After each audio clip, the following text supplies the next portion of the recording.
Vande Mataram, dear students. Today we will start the first part of the 13th chapter of English grammar subject of 3rd standard. And the first part of 13th chapter is about composition, writing and comprehension. तो ये chapter किसके बारे में है बच्चों? Composition, writing और comprehension यानी कि पैसेज जो होते हैं ना उसके बारे में. ओके, तो पहला क्या है? अर्ली राइजिंग, सुबह जल्दी उठने के बारे में कॉम्प्रीहेंशन है. तो देखो क्या है?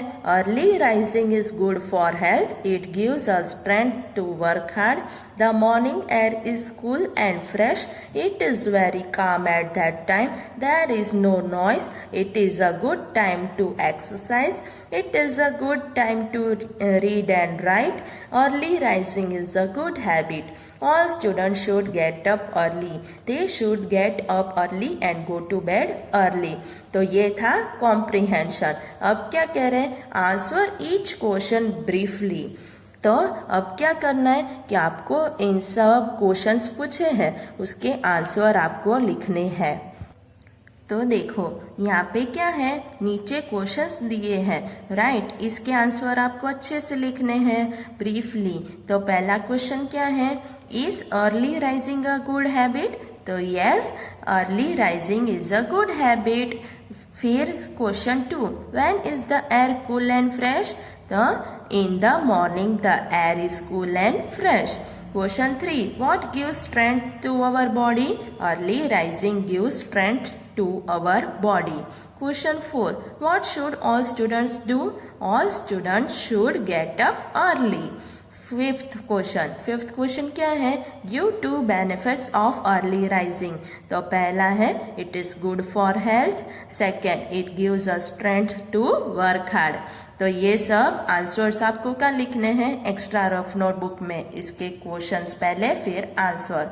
ओके, अब सेकेंड क्या है? अवर नेबर, अपने पड़ोसी, उसके बारे में. My neighbour mister Verma is our neighbour, he is a doctor, he is a gentle person, he is very helpful, he helps all those in need, he has a kind heart, he does not charge much, he has a smiling face, he meets everyone with a smile, he never gets angry, he loves to play with children, we call him Dr. Uncle, we are lucky to have him as a neighbor. तो ये क्या कह रहे हैं? पड़ोसी के बारे में बात कर रहे हैं, मिस्टर वर्मा जो डॉक्टर है. ओके, अब क्या करना है? Think of the answers to the following questions and then write about your own neighbour. अब आपको क्या करना है कि ये जो क्वेश्चंस पूछे हैं इसके आंसर आपको यहाँ पे लिखने हैं और आपको आपके खुद के नेबर के बारे में लिखने हैं. ओके, तो पहला क्वेश्चन क्या है? Who is your neighbor? The answer आएगा Mr. Sharma is our neighbor. What is he? वो क्या है? He is a school teacher. Question 3, what do you call him? We call him Sharma uncle. How do you like him? We like him very much. Give some of his qualities. He is very kind to all. He loves little children. He is very peace loving. तो ये क्या हो गया? ये अवर neighbour का एक छोटा सा पैराग्राफ भी हो गया, कॉम्प्रीहेंशन भी, और इन सब क्वेश्चंस के आंसर भी हो गए. 2 in 1 हो गया ना. अब नेक्स्ट पेज पे क्या है? तो ये माई पेरेंट्स के बारे में है. ओके, तो देखो, I have loving parents, they love me and I respect them very much. They do everything for me. My dad is a college teacher. He is fond of reading. My mom is a gentle lady. She stays at home. She does all the work at home. She is busy all the time. She works hard for us. My parents never quarrel यानी लड़ाई झगड़ा. They are ideal parents. They teach me good habits. How lucky I am. तो ये बच्ची है वो अपने parents के बारे में बोल रही है कि उसके पापा है वो कॉलेज में प्रोफेसर है और उसकी मम्मी है वो घर पे काम करती है. अब आपको क्या करना है? इसके पहले कॉम्प्रीहेंशन किया था उसके जैसे ही Think of the answers to the following questions and then write about your own parents. इनके क्वेश्चन के आंसर आपको यहाँ पे लिखने हैं और आपके पेरेंट्स के बारे में लिखने हैं. तो माय पेरेंट्स हो गया. पहला question, what is your father? My father is a shopkeeper. What is your mother? My mother is a nurse. Do your parents love you? They love me very much. Do you respect your parents? I respect my parents. What do your parents do for you? आपके parents आपके लिए क्या करते हैं? They fulfill my wishes. They give me birthday gifts. They help me in my studies. They teach me good habits. हो गया my parents के बारे में और इनके आंसर्स भी हो गए. अब नेक्स्ट पेज पे क्वेश्चन 4th नंबर का comprehension. Our school garden. Okay, तो अवर स्कूल गार्डन में क्या है? Our school has a big garden.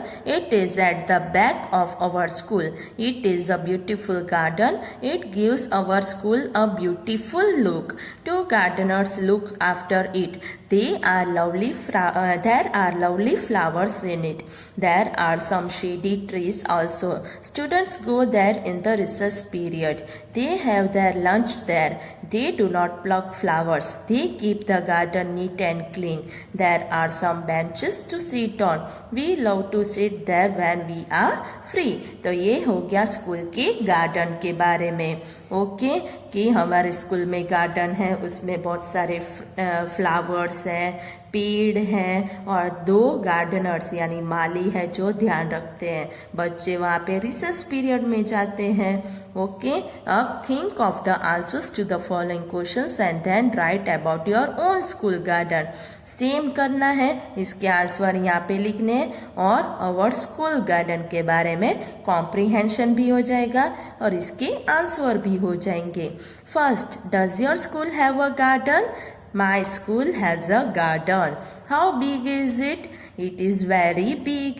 How does it look? It looks very beautiful with its flower, plants and trees. Who looks after it? 3 gardeners look after it. What do you do there? I go there in my free time. I also have lunch in the shade of big trees. Sometimes I play there with my friends. Okay? ये हो गया. अब next page पे comprehension 5, the greedy dog. Okay, उसके बारे में है. A dog stole a bone. He ran away with it. He came to a stream. He stopped on the bank and looked into the water. He saw his own reflection in the water. He thought it was another dog with a bone. He wanted to get that bone also. Woof, woof, cried the dog. The bone fell down off the dog's mouth. It went deep into the water. The dog had to go hungry. He was a greedy dog. तो ये एक कुत्ते के बारे में है जो एक बोन लेके भाग गया था स्ट्रीम के पास और वहाँ पे उसने पानी में खुद का रिफ्लेक्शन देखा. उसको लगा दूसरा कुत्ता है पानी में बोन लेके, तो उसको वो भी चाहिए था. इसलिए जैसे उसने मुंह खोला वूफ वूफ करने के लिए, उसका बोन पानी में गिर गया और उसके हाथ में कुछ नहीं आया. अब आपको क्या करना है? तो आपको complete each sentence with a suitable word. पहला, the dog stole a bone. Second, the dog saw his own reflection in the water. Third, the dog took the reflection for another dog with a bone. Fourth, the bone fell out of the dog's mouth. Fifth, the dog had to go hungry. हो गया ये. अब next क्या है? 6th comprehension, the fox and the crow. A fox was very hungry. He went in search of food. He came to a garden. There he saw a crow in a tree. It had a piece of meat in its beak. The fox wanted to have it. He said, "Oh crow, you are so beautiful. You have a sweet voice. Please sing me a song." At once the foolish crow began to sing. It said, Caw, caw. The piece of meat fell down. The fox picked it up. Thank you, O crow, said the fox. I will hear your song some another day. Saying this, the fox ran away. तो ये किसके बारे में है? Fox और crow के बारे में। एक फॉक्स था, वो बहुत हंग्री था और वो खाना ढूंढने निकला था। एक गार्डन के पास आया तो उसने देखा कि एक क्रो पेड़ पे बैठा है, उसके बीक में, चांच में मीट का टुकड़ा है। उसने फॉक्स ने क्रो को कहा कि तुम कितने सुंदर हो, तुम्हारी आवाज़ कितनी अच्छी है, मेरे लिए एक गाना गा दो ना। फिर जैसे ही क्रो ने गाना गाने के लिए मुंह खोला तो वो मीट का टुकड़ा, हड्डी नीचे गिर गई। फॉक्स ने उठा ली और उसे कहा कि मैं तुम्हारा गाना दूसरे दिन सुनूंगा। ऐसे कह के भाग गया। अब क्या करना है? Complete it sentence with a suitable word. The fox was in a search of food. The crow had a piece of meat in its beak. The fox said, please sing me a song. The fox picked up the piece of meat. The fox was wise. The crow was foolish. हो गया ये। अब next. 7th, union is strength. There was a farmer. He had 4 sons. They always quarreled with one another. The farmer was very sad. One day he called his sons to him. He gave them a bundle of sticks. He asked them to break it. No one could break the sticks. Then he untied the bundle. Now his sons could break the sticks easily. The farmer said, union is strength. Live together like these sticks. No one can harm you then. The sons never quarreled again. तो एक farmer थे, उसके 4 बेटे थे जो हमेशा लड़ाई करते थे। उन लोगों को सबक सिखाने फार्मर ने एक दिन उनको बुलाया। फिर कहा कि इन लकड़ी के बंडल को तोड़ो। कोई भी नहीं तोड़ पाया। उसने फिर रस्सी छोड़ दी एक एक लकड़ी की, तो सारे तोड़ पाए। तो फार्मर ने कहा कि एकता में ही बल है, इसलिए कभी लड़ाई मत करो, तो आप लोगों को कोई कुछ नहीं कर पाएगा। अब complete it's sentence with a suitable word. The farmer was very sad. His son always quarreled with one another. The farmer gave them a bundle of sticks. He asked them to break the sticks. No one of them could break the sticks. 6th, they could break the sticks easily when the farmer untied the bundle. तो letters देखेंगे 13th chapter के। Okay, तो उसमें पहला क्या है? N invitation. जब अपने किसी को इनवाइट करते हैं तो कैसे करेंगे? तो देखो यहाँ पे पहले डेट लिखेंगे 7 जुलाई 2000, अभी 21 है तो 21। फिर उसको डियर करके नाम जो हो वो लिखेंगे, डियर ज़ारा। फिर next Tuesday is my birthday.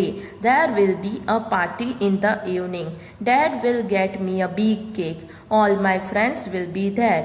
We shall eat, dance and sing together. There will be a lot of fun. Please do come 6 p.m. sharp. Don't be late.